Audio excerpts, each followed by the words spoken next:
Bom, gente, para quem não me conhece, para quem está chegando agora, eu sou a Natália Ribeiro e eu venho dedicando a minha vida para ajudar os pais que têm filhos com dificuldade. Eu sou pedagoga, sou pós-graduada em psicopedagogia, especialista em aprendizagem. E sou muito grata, muito feliz, né, por esse trabalho. Trabalho há 13 anos na educação especial. Eu venho desenvolvendo esse trabalho com muito amor, com muita dedicação. Venho atendendo e atendo centenas de pais na rede pública e no meu consultório. Sou muito grata, muito realizada pelas pessoas que já passaram pela minha vida, pelas pessoas que vêm passando. Me sinto muito realizada e feliz em poder contribuir, em poder ajudar. Eu acho que isso não tem preço, né? É muito bom saber que a gente está contribuindo de alguma forma. E por isso que eu estou aqui hoje. É muito bom poder dividir com o outro a nossa experiência. Isso realmente não tem preço. E eu fico muito grata por isso, principalmente quando eu vejo os pais dos meus pacientes progredindo em suas ações, né, e rompendo barreiras junto com os seus filhos, né, vendo aquelas crianças, aqueles adolescentes se desenvolvendo tão bem. E isso é realmente muito gratificante. Então, eu fico muito feliz mesmo. Eu queria também aproveitar e parabenizar vocês pais, que pararam esse tempinho para poder estar aqui comigo, né? Pararam esse tempinho para poder me ouvir, para se ajudarem. Me sinto muito orgulhosa de vocês por vocês estarem aqui nessa quinta-feira, né? Agora 8h01 da noite. Parabéns mesmo. Parabéns. Muito obrigada de coração. Bom, vamos então iniciar. É, Todo esse tempo que eu venho trabalhando, eu tenho observado que os pais têm muitas dúvidas, muitas curiosidades em relação ao aprendizado do seu filho, em relação ao seu comportamento, em relação a diagnóstico, a medicamentos, enfim, são muitas dúvidas. E aí, por isso, eu resolvi juntar a minha visão de mãe, porque eu sou mãe de 3 crianças lindas, do Augusto de 3 anos, do João Vitor de 6 anos e da Maria Paula de 7. Juntar minha visão de mãe com a minha visão de educadora, de especialista, e poder estar realizando essa live e dividindo todas essas dúvidas com vocês. Gente, embora eu seja pedagoga, psicopedagoga, especialista, trabalho há mais de não sei quantos anos, eu sou mãe como vocês. Então, eu entendo, eu sei das dificuldades. Eu sei que não é fácil. Nunca foi, não é e nunca vai ser. Mas se a gente buscar a ajuda certa, sabe o que que acontece? É possível, é muito possível. Então a gente tem que buscar a ajuda certa para que as coisas realmente possam acontecer de fato. Bom, hoje eu trouxe, né? Listei 10 perguntas para vocês. Se vocês tiverem alguma dúvida, se vocês quiserem me perguntar alguma coisa, guarda aí, anota aí, que no final, quando eu terminar as 10 perguntas, eu vou abrir para vocês me perguntarem e eu tirar as dúvidas de vocês também, ok? Podemos então iniciar essa live maravilhosa. Espero que vocês estejam animados, né? Querendo saber aí essas dúvidas e no final eu quero saber de vocês, ok? Bom, gente, é, as 10 coisas, as 10 coisas que você sempre quis saber sobre o seu filho, mas não teve a quem perguntar. Vamos então para a nossa primeira pergunta. Como saber se o meu filho tem dificuldade de aprendizagem? Bom, primeiro a gente tem que saber o que que é a dificuldade de aprendizagem. A dificuldade de aprendizagem é a dificuldade de entender, de compreender, de aprender. Então, se o seu filho não consegue entender aquilo que você ensina, aquilo que você explica, aquilo que a professora explica, ele pode sim ter uma dificuldade de aprendizagem. E essa dificuldade de aprendizagem, ela pode vir decorrente de uma barreira cognitiva, uma barreira cultural, uma barreira emocional. Além disso, seu filho pode ter um transtorno de aprendizagem.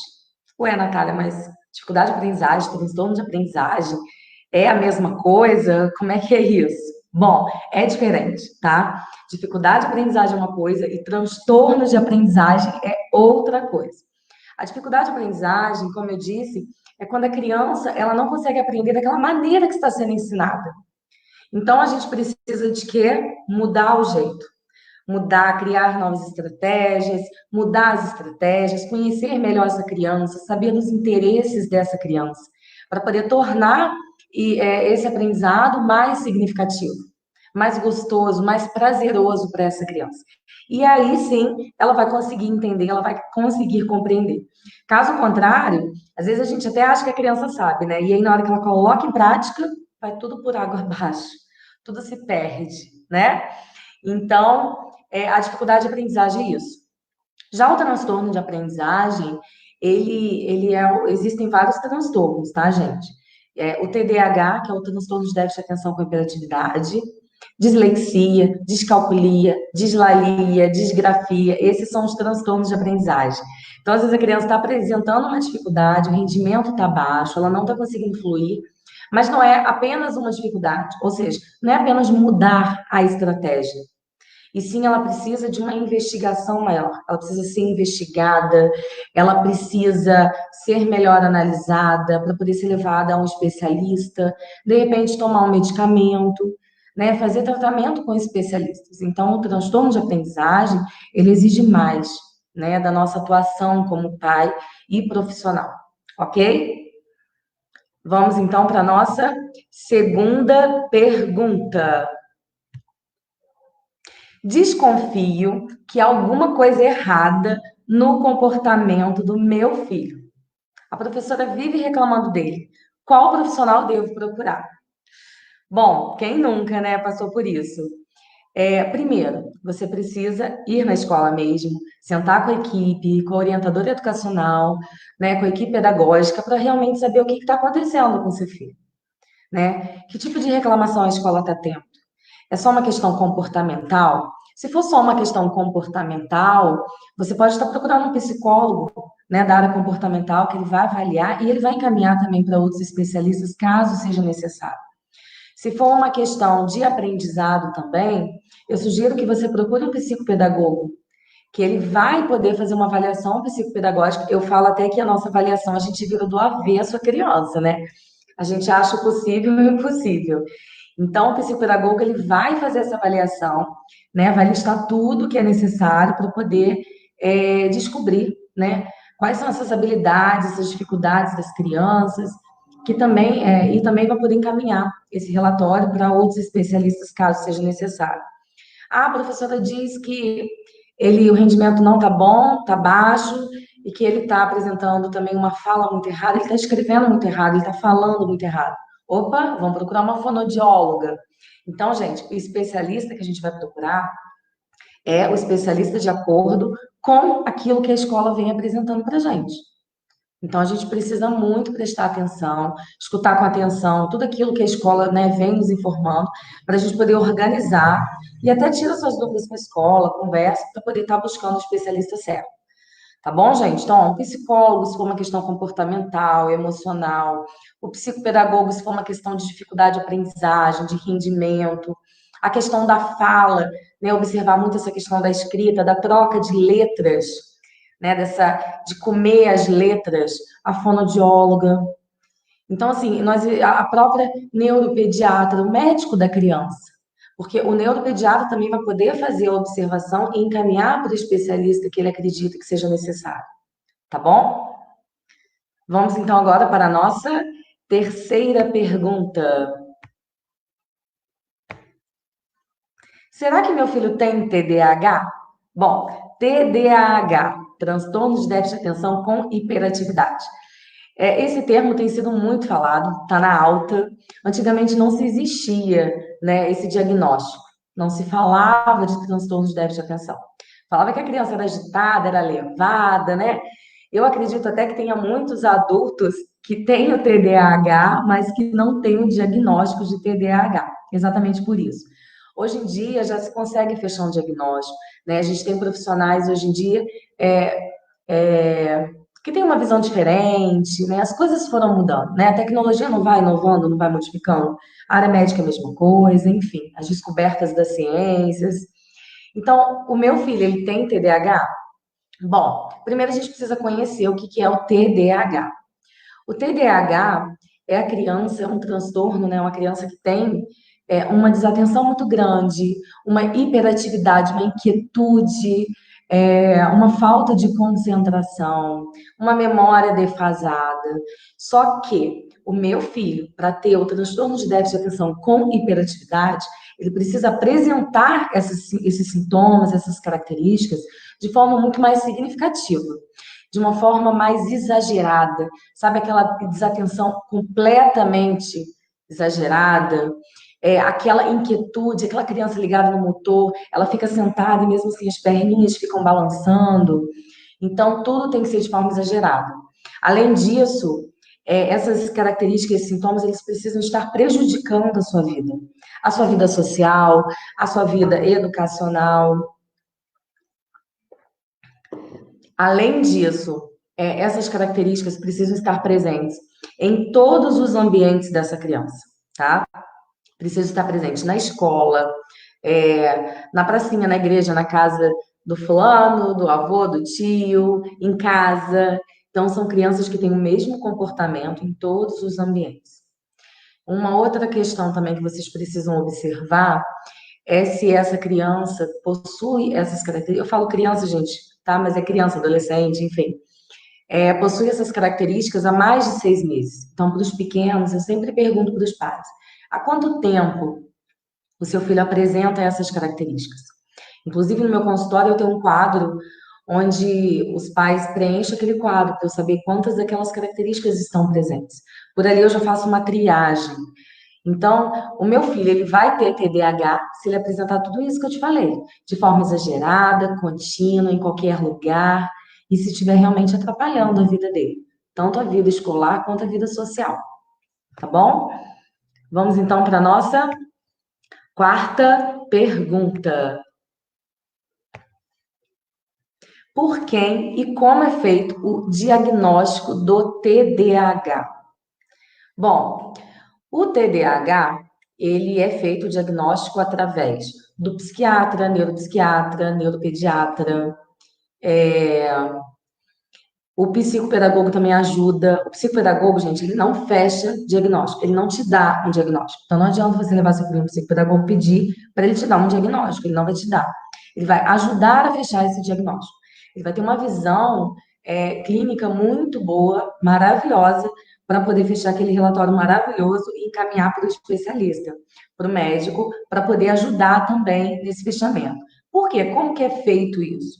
O médico especialista, né, que recebeu o seu filho para poder fechar esse diagnóstico, essa suspeita, né, porque normalmente a escola levanta a suspeita, ou a própria família observa que tem alguma coisa fugindo na normalidade, e aí ele vai fechar esse diagnóstico como? Através das suas informações, que é a base de tudo, tá? As informações da família, que é a base de tudo, através de um relatório psicopedagógico, através de um relatório de uma psicóloga, então, através de informações, através de observações.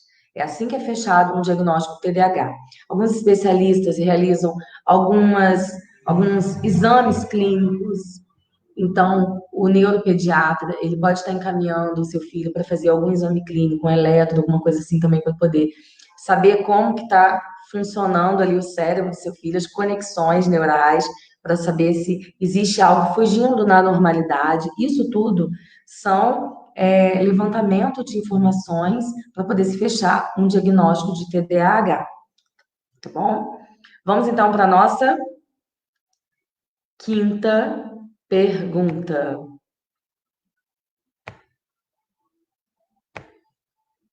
Meu filho vive no celular. Como despertar seu interesse para outras coisas? Gente, isso acontece muito, né? Ó, aqui em casa também. Aqui em casa também, se deixar, eles ficam 24 horas no tablet, no celular. É um vício. Nós, seres humanos, a gente se adapta a coisas boas e a coisas ruins. O que nós, pais, precisamos fazer é criar hábitos nos nossos filhos, criar bons hábitos, largar os vícios e criar os bons hábitos. Então, como que a gente vai fazer numa situação dessa? Eu vou simplesmente falar assim: João Vitor, larga esse celular. Maria Paula, para de ficar nesse tablet. Não adianta eu só falar. Eu preciso oferecer. A gente, para tirar algo, a gente tem que oferecer algo em troca. Então, eu preciso dar alternativas. Eles vão largar o eletrônico e eles vão fazer o quê? Eles vão querer se ocupar com alguma coisa. O eletrônico, naquele momento, está sendo prazeroso para eles, né? Está ocupando a mente deles. Então, a gente precisa dar novas alternativas, como brincadeiras, momentos em famílias. Eu tenho certeza que seu filho vai querer brincar com você. Criança gosta de brincar. Então, se você for brincar com seu filho, ele vai ficar super feliz, né? Ele vai querer brincar com você.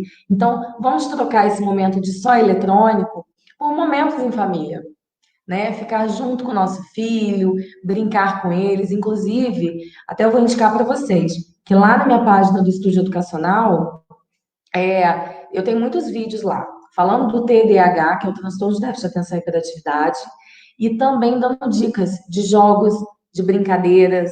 Então, assim, vai ser super legal vocês entrarem lá, vai ser super válido, vocês vão gostar. E aí, gente, cria esse momento família, cria esse momento de brincadeiras, cria esse momento divertido. Então, assim, vamos mudar essa rotina do filho, né? Vamos mudar essa rotina, vamos dar mais energia para essa criança, porque essa criança está cheia de energia, né? Essa criança tem energias de sobra. Energia é o que eles mais têm. Eu falo, me dá um pouquinho que eu estou precisando. Tem dia que a gente está precisando, né, recarregar as nossas energias e energia eles têm de sobra. Então, para a gente poder tirar o celular, tirar o eletrônico, a gente precisa oferecer alternativas e alternativas saudáveis. Uma outra coisa também legal é criar uma rotina. A rotina também é muito bacana, porque equilibra.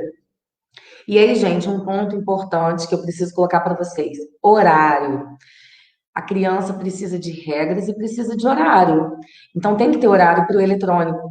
Só que para você colocar um horário na hora do eletrônico, o que ele vai fazer nos outros horários? Por isso que é importante a rotina. Por isso que é importante essas alternativas. Ok? Vamos então para a nossa sexta pergunta.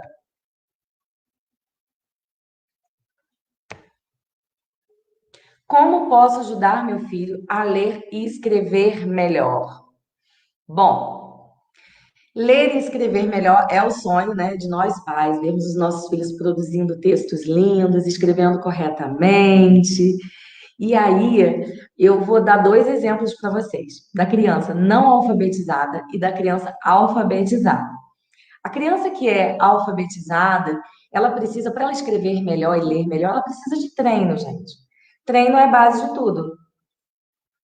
Então, a gente precisa oferecer a essa criança histórias que sejam do interesse dela, histórias que sejam. Vamos supor, meu filho adora planeta, terra, essas coisas todas, né? Então, eu vou trazer conteúdos referentes a isso. Ai, meu filho adora dinossauro. Então, eu vou trazer conteúdos referentes a dinossauro para poder ele ter mais satisfação, mais vontade, mais prazer. E, gente, não precisa ser só histórias. Você pode oferecer para ele gibi, você pode oferecer para ele posters, livros de figurinhas que tem coisas escritas. Então, existem muitas coisas. A leitura ela é muito ampla, né? A gente a leitura nossa não se fecha, não se baseia só em um livro de história. Existem muitas outras alternativas. E aí, a leitura, gente, influencia muito na escrita.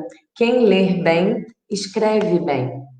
Então, a criança, quanto mais lê, ela está enriquecendo mais o vocabulário dela. Então, vamos pensar, vamos conhecer melhor o nosso filho, saber dos interesses dele, para a gente poder estar trazendo para ele esse contexto da leitura de forma mais significativa e mais prazerosa. E aí eu vou entrar agora no contexto da criança não alfabetizada. Bom, a criança ela é muito curiosa, né? E a criança que ela está se alfabetizando, ela vai ter curiosidades em algumas coisas e a maioria tem que ser assim bem lúdica, através de brincadeiras, de jogos, né, para poder ser mais significativo para ela. Só que a criança, atenção vocês pais que têm filhos que estão aí na fase da alfabetização, estou iniciando. A criança precisa entender que a letra ela tem nome, som e uma boquinha. Como assim, Natália? Sim, vou pegar a letra M. O M, você pega e mostra para ela, né? Vamos pensar na palavra mamãe. Que letra é essa? Você sabia que essa letra tem um nome? Olha, o nome dela é M. M é o nome da letra. E qual é o som do M? É uma consoante. Então é diferente de você falar o som das vogais. As vogais também precisam ser apresentadas, ela precisa conhecer e saber a importância. As vogais, elas vieram para andar juntas, terem amigos. Então elas têm sons e elas que dão sons às palavras. E aí qual é o som do M? É esse som. Hum. E o M tem uma boquinha. Qual é a boquinha do M? É essa boca, ó. Hum. E aí, se eu pegar o A, coloquei o A aqui, com o M, como que vai ser? O com A. Então, eu vou fazer assim, ma. E aí vão se formando as sílabas. Então, é um trabalho muito lento, devagar, que precisa ser de forma muito cuidadosa, prazerosa. E aí vamos brincar, né? Vamos mostrar, vamos começar pelo nome da criança. É muito mais significativo e mais fácil para a criança aprender, ok? Então vamos para a nossa terceira pergunta. Bom, eu falei no início, tá? Tô falando aí pessoal que tá entrando.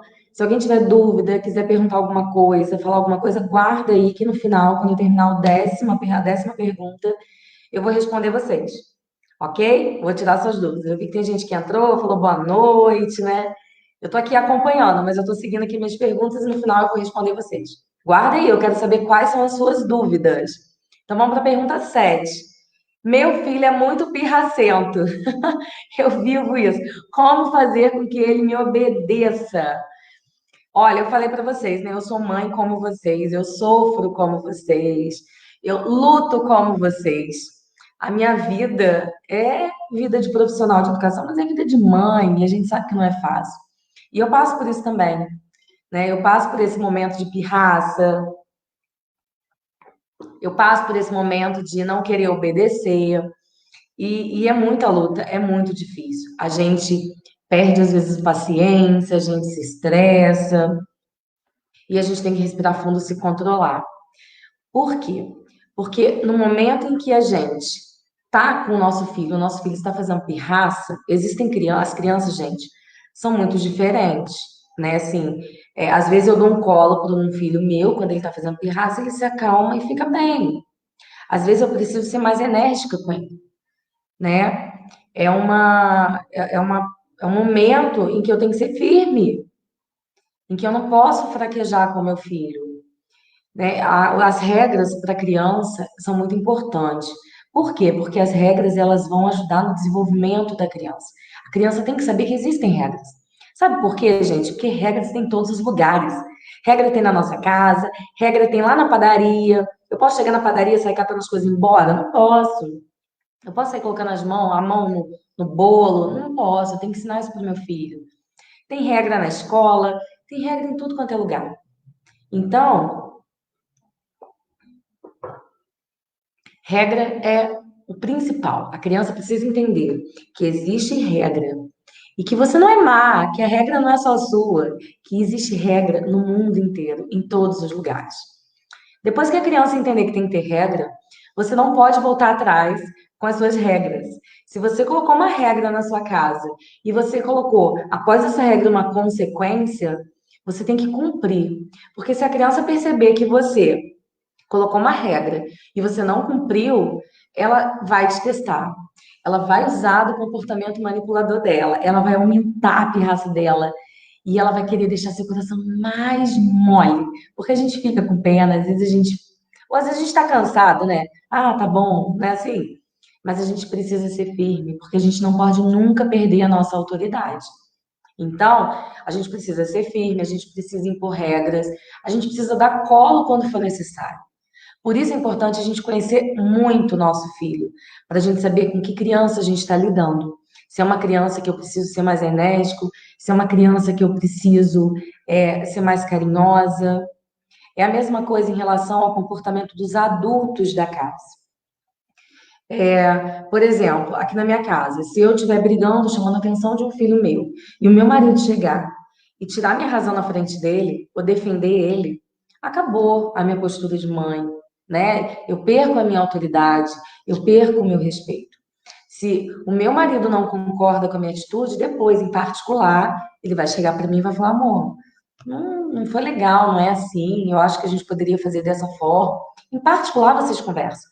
Mas os adultos da casa precisam estar conectados, né? Ter uma boa sintonia, utilizar é, das mesmas, das mesmas ordens e regras, né? E aí a gente precisa criar consequências, consequências boas e consequências ruins. Por que ruins? Que é o castigo. Ah, você não fez isso. Ah, você não vai fazer. Então, ó, tá aqui, tá sem desenho, tá sem celular, ou não tem mais o passeio da pracinha essa semana.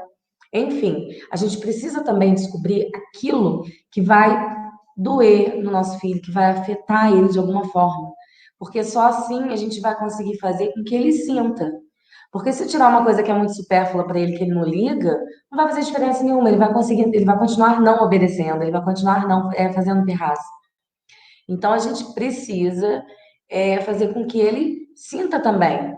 Ele tem que sofrer um pouquinho, né? Ele tem que sentir que, poxa, assim não tá legal, eu não gosto assim.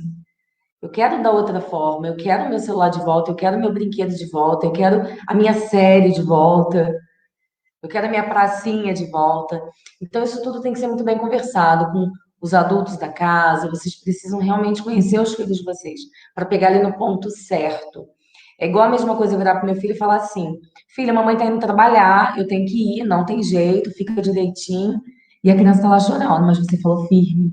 E você foi muito sincero, foi firme com ela, deu carinho, deu beijo e pronto. Agora, se eu pegar e falar de uma forma insegura, ai, a mamãe tem que ir, que não sei o quê, e a gente, né, e mostrar que a gente também está sofrendo por isso, eles vão usar do comportamento deles manipuladores para poder reverter a situação, fazer com que o seu coração amolece e você desista. Então, gente, criança é muito inteligente, criança é muito esperta e a criança testa a gente o tempo todo. Falo isso por experiência própria. Tá? Então, vamos pensar aí nas nossas estratégias, conversar aí com as pessoas que moram com a gente, para a gente poder tentar melhorar essa situação. Volto a falar na rotina. A rotina ajuda muito a criança a obedecer regras, porque com rotina tem recompensa, a rotina cria autonomia na criança, é uma excelente estratégia, ok? Vamos então para a nossa nona pergunta. Tá acabando! Vamos lá. Eu citei, né, eu listei as 10 perguntas, as 10 dúvidas maiores dos pais, né, de vocês, para poder trazer aqui na live. Como fazer e o que colocar na rotina do meu filho? Bom, chegamos no ponto certo, né? Rotina. A rotina, ela pode ser feita de várias formas. Eu posso usar um quadro, eu posso usar a minha parede, eu posso colocar imagem, eu posso colocar apenas as tarefas, eu posso montar a rotina do dia. Então, por exemplo, eu vou pegar lá, vou montar um cartazinho e hoje eu vou colocar lá todas as listas das tarefas ou as imagens daquelas tarefas. Ou mesmo eu posso tirar foto dele, ou dela, né, do meu filho, realizando aquelas tarefas e colocar a imagem dele. E aí, o que que ele vai fazer? Nessa situação, nesse modelo de rotina, ele vai pegar a mesma imagem, ou na frente de lista, ele vai pegar um símbolozinho qualquer que ele goste, ou do super-homem, uma estrelinha, enfim. O que mais interessa a ele, vai colocando na frente. Então, ele pode parear as imagens, colocar as imagens iguais, tipo, já fiz isso? Põe, já fiz isso. E vai seguindo até o final do dia. Essa rotina é uma rotina diária que pode ser criada todo dia de forma diferente. Tem a rotina que ela é de segunda a sexta, semanal, onde você põe as tarefas e os dias da semana. E aí, no final do dia, ela põe lá uma estrelinha, o que for, no final faz um risquinho, ou pinta, para dizer que ela concluiu aquelas tarefas. E aí, no final da semana, você vai. Isso é legal, gente, todo final do dia, vocês chegarem para o filho e falar: e aí, meu filho, conseguiu fazer rotina? Né? Conseguiu fazer as coisas tudo direitinho? E aí, no final, você elogia. Ai, que bom! E às vezes a criança se frustra e fala: mãe, mas eu não fiz isso. Fica com medo, né, de falar que não fez, com medo de ser chamada atenção, né? Enfim, elogia, fala: meu filho, olha só, é a primeira semana da rotina, não é fácil, não é verdade? Então, vamos fazer o seguinte, eu te ajudo. Por que que você acha que não conseguiu fazer? O que que foi? Você esqueceu? Você teve dificuldade? O que que aconteceu? Porque ele vai saber que tem alguém para contar, ele vai saber que ele não está sozinho. E ele vai saber que ele está tendo chance de melhorar. Que você não está simplesmente ali para poder brigar com ele, chamar a atenção dele o tempo todo. Então, gente, acompanhe a rotina. Monte a rotina com seu filho, acompanhe todos os dias, no final do dia, como que foi, e dê uma recompensa. E aí, quando eu falo em recompensa, eu sempre ressalto isso. Não é para dar presente, não é para dar bens materiais, tá? É para a gente transformar a recompensa em momentos agradáveis, principalmente em família. É um passeio, é um cineminha com pipoca em casa, é uma cabaninha. Vamos montar uma cabaninha.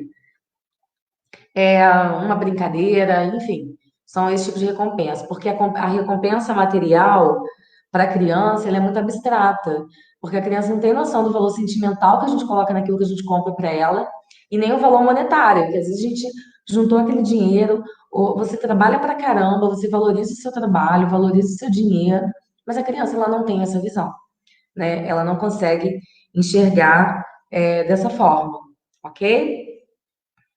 Então, a rotina é assim, você pode fazer de várias formas. E o que colocar na nossa rotina? Existem 5 pontos, que eu acho muito importante. Primeiro, alimentação, horário de alimentação, principalmente agora a criançada toda em casa, né? Acaba ficando muito ansiosa, comendo muito. Alimentação, hora de estudo, hora da brincadeira, hora de organizar as coisas, né? De guardar o brinquedo, momento em família. Essas 5 coisas, para mim, são as principais que tem que ter numa rotina.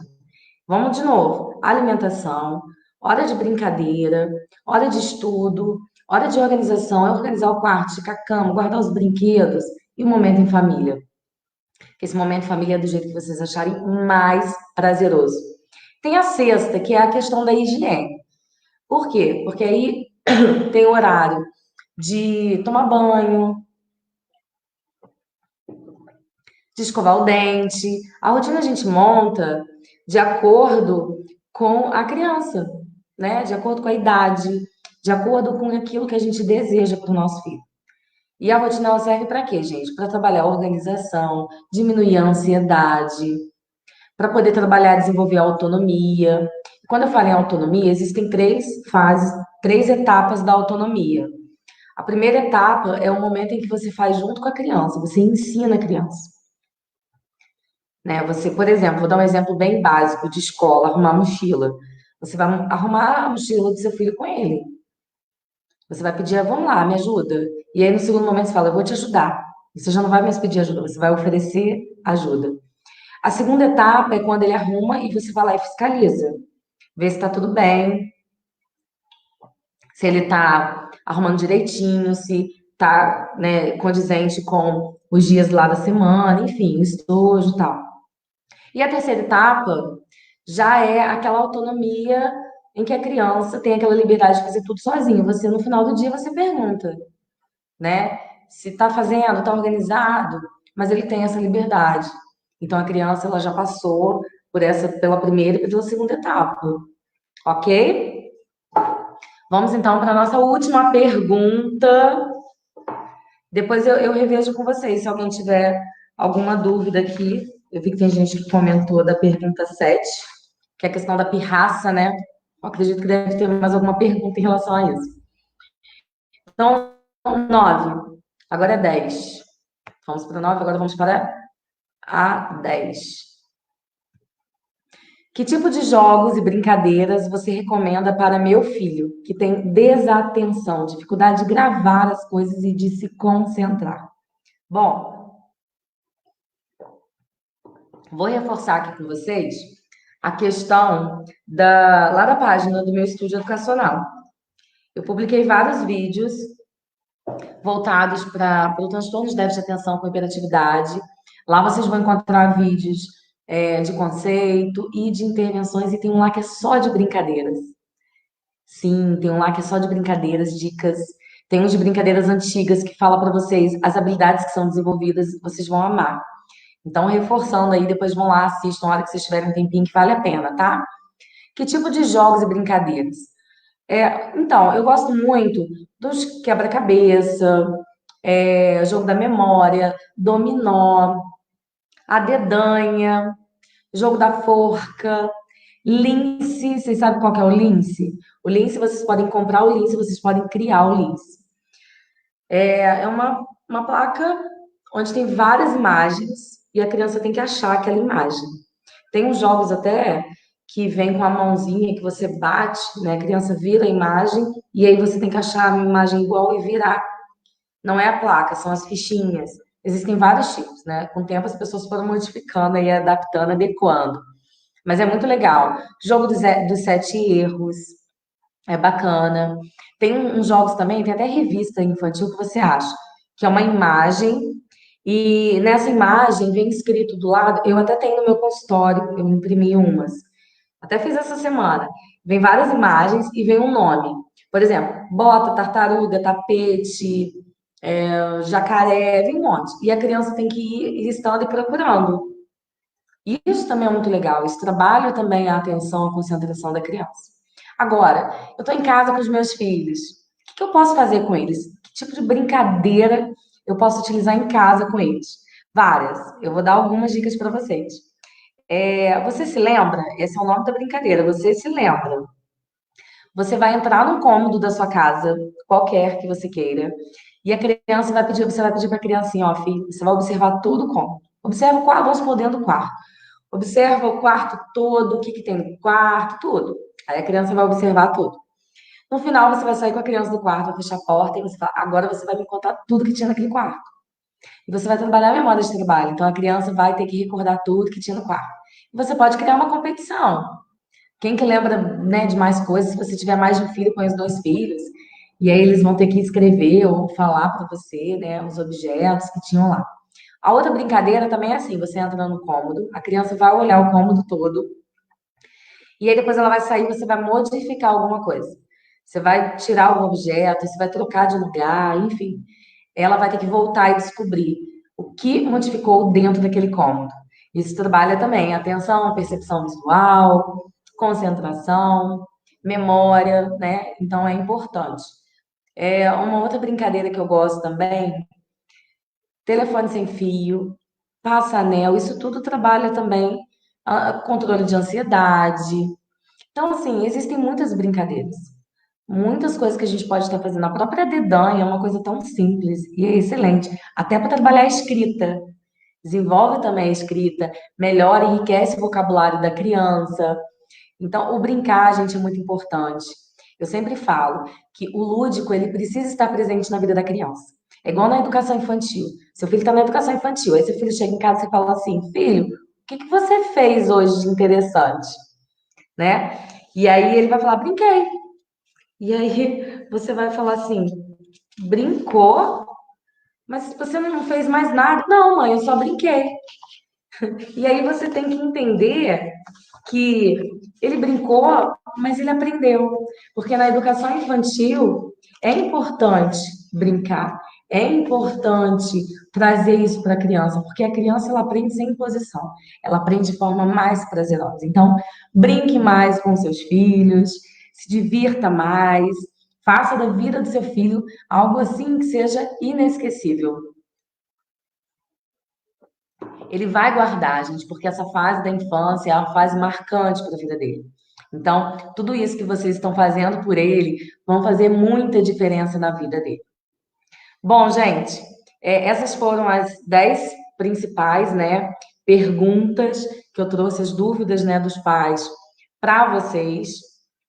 E agora eu quero saber de vocês, né? Eu quero saber que dúvidas vocês têm, se vocês têm alguma pergunta para fazer, para eu poder estar também contribuindo aí um pouquinho com vocês. Podem escrever aí nos comentários as suas dúvidas.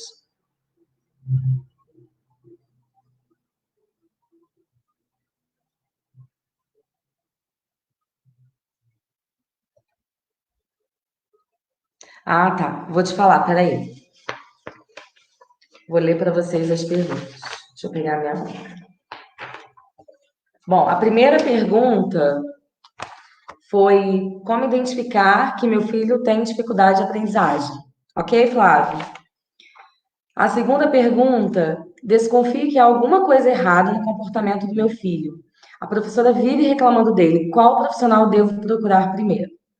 Terceira, será que meu filho tem TDAH? Como descobrir? Quarta, por quem e como é feito o diagnóstico do TDAH? Quinta, meu filho vive no celular. Como despertar seu interesse para outras coisas? Sexta, como posso ajudar meu filho a ler e escrever melhor?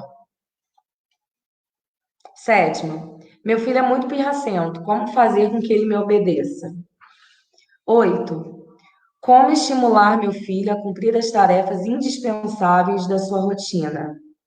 9, como fazer e o que colocar na rotina do meu filho? E 10, que tipo de jogos e brincadeiras você recomenda para meu filho que tem desatenção, dificuldade de gravar as coisas e de se concentrar? Ok, Flávio? Isabel, Cristina. Oi, como manter a rotina se eu trabalhar o dia todo e ele ficar com a tia? Só estamos juntos à noite. Ele tem TDAH. Então, Isabel, monta com ele um quadro de rotina dentro do que realmente ele precisa fazer.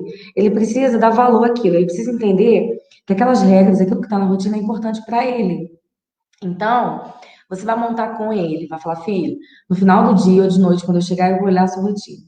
Mesmo que ele esteja dormindo, você chegue um pouco mais tarde, ele tem que saber que você vai olhar o quadrinho de rotina dele. E que no final de semana você vai ter oportunidade de conversar com ele melhor sobre essa rotina. Então, monta com ele, monta um esquema que seja fácil, de repente, para ele colocar, colar adesivo ou riscar. Alguns pacientes meus têm rotina que é plastificada, então usa aquela caneta de quadro. Sabe aquelas rotinas fixas? Então, monta com ele. TDAH, Isabel, tem uma facilidade muito grande de se desorganizar. Então, se você puder identificar também o dia da semana por cor, é mais fácil. Toda a identificação que a gente puder fazer para o nosso filho, gente, através de cores, facilita muito, tá? Até a organização do material. Neia, então eu queria saber como pode fazer para aprender mais, como perguntas estão batendo todas. Ele passa quando eu pediatra, saber como poder fazer mais para aprender mais. Tá, deixa eu entender, né? Você quer saber como fazer para ajudar mais o seu filho? Para ele aprender mais? É questão de aprendizagem? Dá um ok para mim se foi isso que eu entendi. Flávio, vamos lá, pergunta 8. É que tá nos meus slides aqui. Como estimular minha filha a cumprir as tarefas indispensáveis da sua rotina? Bom, primeiro, Flávio, né, dá um ok, tá? Se é isso que eu entendi. Flávio, você vai pegar, vai montar com ele a rotina. Primeiro, igual eu falei para Isabel, monta a rotina com ele e aí você vai criar recompensas. Toda criança gosta de ser recompensada de alguma forma, né? Prêmio. Então, crie com ele o prêmio. Que prêmio que você quer? Vamos lá. É um picolé que você quer? A gente vai, ou vai fazer uma receita. Então, você vai pensar em coisas que ele gosta para você colocar como recompensa. E aí você precisa, eu falo que é um trabalho de morder e assoprar, tá, Flávio? Você vai dar aquela mordida e você vai assoprar. Você vai brigar e você vai dar um beijo. Então a gente tem que ser firme com essas regras, mas ao mesmo tempo a gente tem que dar carinho. Então fazer com que cumpra as regras é colocar na rotina, criar junto a rotina, pensar em prêmios e recompensas, dar muito afeto, muito carinho e ser firme. Tem que ser firme. Tem que cortar quando tiver que cortar alguma coisa. Não tem jeito. Tá bom? Então, né, para a criança aprender mais, eu no final estava falando sobre o lúdico, né? Aqui no consultório, por exemplo, as crianças que chegam para mim com dificuldade de aprendizagem, eu transformo o conteúdo deles em brincadeira. Então, por exemplo, português. Ah, eu quero que ele melhore o português lá na questão gramatical. Eu vou pegar e vou escrever lá, vou fazer uma dedanha, e na dedanha eu vou colocar lá os temas que eu gostaria. Verbo, adjetivo, pronome, enfim. Estou dando um exemplo, tá, gente? Bem simples. Eu vou transformar aquele conteúdo dele em uma forma prazerosa dele aprender. E a criança ela aprende muito mais brincando, não é verdade? Obrigada, Ionara.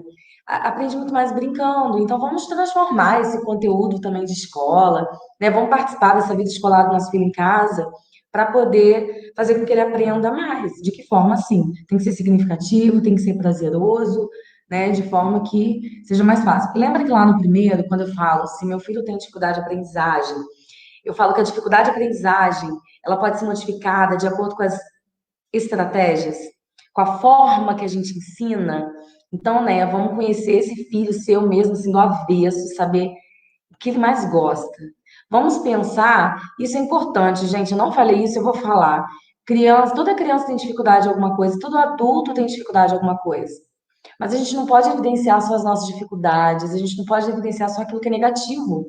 A gente precisa conhecer aquilo que é bom, elevar todas as suas potencialidades para poder a gente superar as dificuldades. Então, evidencia aquilo que ele tem de bom, evidencia as suas potencialidades, as suas habilidades, porque através dessas potencialidades a gente vai conseguir superar as dificuldades. Ah, a Isabela está assistindo, né? Que bom. Bom, gente, eu espero. Tem alguém que tem mais alguma pergunta? Juliana, como eu faço para as atividades da escola ficar mais interessantes? Isso que eu falei, Juliana. É você. Outra coisa também. O filho chegou em casa. Se às vezes está na cozinha, está fazendo alguma coisa, filho, me conta como foi seu dia. Ah, não lembro. Pega o caderno então, vai me contando. Deixa a criança reproduzir, falar, relembrar. Isso é um exercício cerebral, tá, gente? Você aprendeu igual hoje, vocês estão aqui comigo ouvindo um monte de coisa. Se vocês depois não lerem o que vocês escreveram, se vocês depois não forem assistir de novo a live, vocês vão esquecer. Esquece mesmo. Então, pede para o seu filho dividir com você como que foi e transforme essas atividades em algo divertido, né? Em jogo da memória, em qualquer outra coisa que seja legal, para poder o seu filho perceber que aprender pode ser legal, né? Que aprender não é um bicho de sete cabeças, né? Por aqui temos uma lista. TDAH, altas habilidades, é verdade. Haja criatividade. Eu falo que a mãe é um ser muito iluminado, né? A mãe precisa de muita criatividade, daquela carta na manga, né, Érica? A psicopedagoga também, para poder buscar alternativas, porque também tem dia que aquele seu filho não tá bom para aquela atividade. E aí você tem que modificar. Você tem que ter novas estratégias, né? Seguir de outra forma. Quais são os métodos que você conhece e usa de nome para alfabetização? Temos o Boquinha, Fônico e outros estão sendo criados no mercado. Então, sim, eu conheço vários, mas em especial o que eu gosto muito, foi o Flávio, né, que falou. Ô, Flávio, em especial o que eu gosto muito é o método das boquinhas, porque a criança, eu até inclusive tenho uma paciente que ela teve um avanço enorme através do método das boquinhas. E assim, hoje as escolas, Flávia, elas não estão utilizando um método só, tá? Por exemplo, aqui em Volta Redonda, no estado do Rio, a Secretaria Municipal de Educação deixou bem flexível essa questão da alfabetização. Então, você pode, de acordo com a dificuldade da criança, né, com a necessidade, você pode estar inserindo outros métodos, né? Você pode estar utilizando outras estratégias. O importante é a gente tornar aquele aprendizado significativo, né? Fazer com que a criança realmente aprenda. Então, as boquinhas é legal e você pode utilizar o silábico com as boquinhas. Tem umas brincadeiras também, Flávio, que você pode colocar a imagem da boquinha e a criança tentar adivinhar a palavra que está formando. E isso ela vai trabalhar nela também. E também vai facilitar. Lembra quando eu falei que a letra tem nome, som e boca? É basicamente isso, ok? Deixa eu ver aqui mais alguém.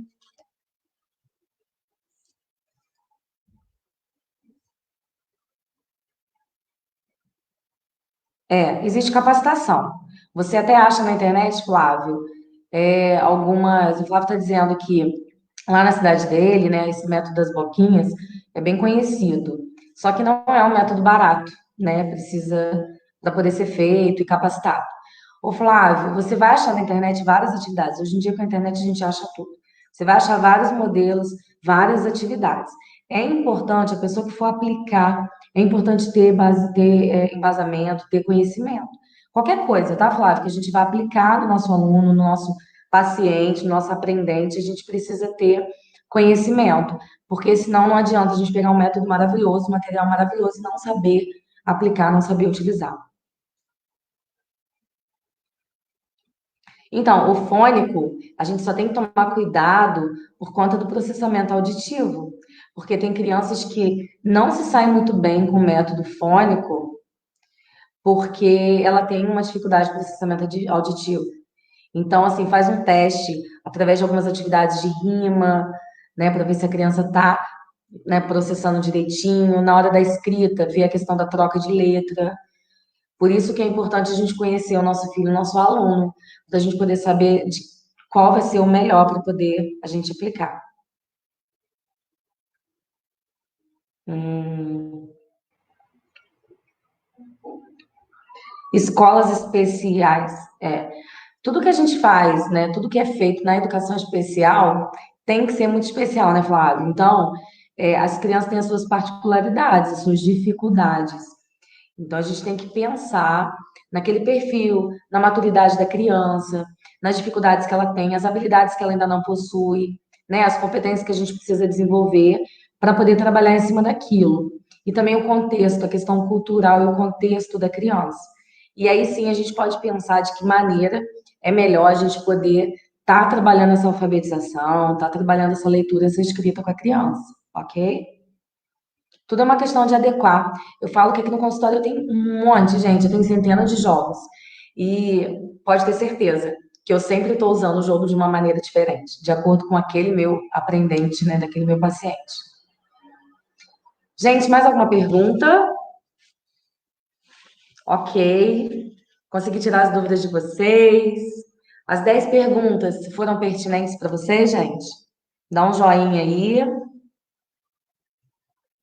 Eu espero, né, assim, de verdade, do fundo do meu coração, né, que pelo menos, assim, eu tenha contribuído com vocês, pelo menos um pouquinho, né, para levar vocês a entenderem a importância, né, e entenderem melhor os filhos de vocês, né, aprenderem a lidar com essa diversidade toda. Como eu disse no começo, não é fácil, nunca foi, não é e nunca vai ser fácil criar filho. Mas com a ajuda certa é possível. Coloquem isso sempre na mente de vocês, que é possível. Se vocês acreditarem em vocês, se vocês buscarem a ajuda certa, vocês vão conseguir superar as dificuldades, ultrapassar os obstáculos e serem cada vez pais melhores, né? Ficarem orgulhosos dos filhos de vocês e de vocês próprios também.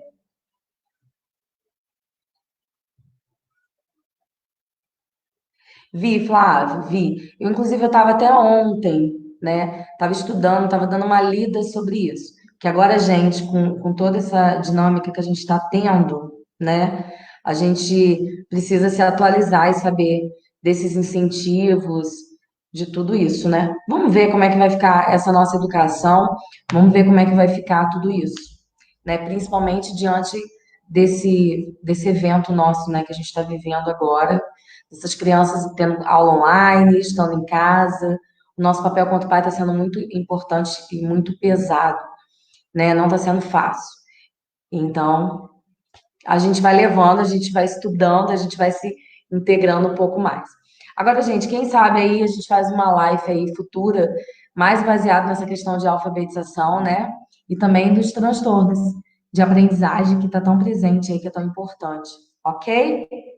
Gente, olha só, eu queria agradecer mais uma vez a presença de vocês, agradecer o carinho, agradecer a participação, né? Eu fico muito grata e muito feliz de poder estar aqui contribuindo com vocês de alguma forma. Me sinto assim muito realizada, muito feliz. Muito obrigada pelos elogios, os comentários, elogios de vocês Vocês não têm noção de como me fazem bem, de como me dão força para eu continuar nos meus projetos, né? Eu, assim, eu tenho sentido muita falta das palestras que eu dava, porque agora a gente não nós estamos com as escolas fechadas, então eu realizo palestras gratuitas com a intenção mesmo de ajudar os pais, né, na rede pública, na rede privada, fora da minha cidade também já tive, e tudo isso que eu faço de coração. É uma realização profissional e pessoal. E eu agradeço a vocês, porque graças ao interesse de vocês, graças à dedicação de vocês, eu consigo cada dia mais ser uma pessoa melhor, uma profissional melhor. Então, muito obrigada, obrigada por vocês terem parado um tempinho hoje, ok? Para poder estar aqui ouvindo, me ouvindo um pouco, para vocês estarem aqui aprendendo também comigo, para vocês estarem aqui descobrindo maneiras de lidar de forma mais agradável, mais leve com os filhos de vocês. Então, eu desejo todo o sucesso do mundo para vocês e espero vê-los em breve. Tudo bem? Então, um beijão a todos vocês. Um muito, muito, muito obrigada e até mais.